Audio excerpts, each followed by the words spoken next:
Protest കുറച്ചും കൂടി ഒരു വയലന്റ് മോഡിലേക്കൊക്കെ പോകുന്നുണ്ട്. ഈ നീറ്റ് പരീക്ഷ പേപ്പർ ലീക്കുമായി ബന്ധപ്പെട്ടാണ് സമരം ചെയ്യുന്നത്. ഇത് നമ്മളെ എങ്ങനെ ബാധിക്കും എന്നുള്ളത് നമ്മൾ ആലോചിച്ച് കഴിഞ്ഞാൽ ചിലപ്പം നമ്മളെ ഡയറക്റ്റ്ലി ഇതൊന്നും ബാധിക്കുന്നുണ്ടാവില്ല.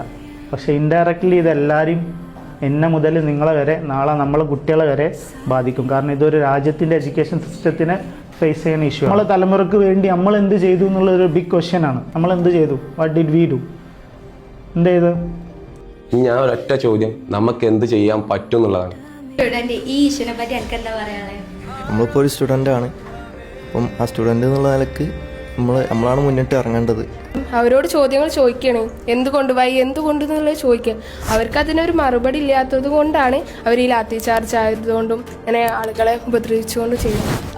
ഓല് എത്തുന്ന ഫോൾട്ടിനെ ചൂണ്ടിക്കാണിക്കുമ്പോൾ അതിന് ഒരു കറക്റ്റ് ആയിട്ടുള്ള റെസ്പോൺസ് തരാതെ അതിന് പുറമെ ആ ഒരു എന്തിനാണ് പ്രൊട്ടസ്റ്റ് ചെയ്യുന്നത് അതിന് ഓരോ ബേസിക് നീഡ് പോലും നമ്മൾ കൺവെക്കാതെ അവരെ അടിച്ചമർത്താൻ എന്നുള്ളൊരു സിസ്റ്റമാണ് നമ്മുടെ ഇന്ത്യയിലുള്ളത്.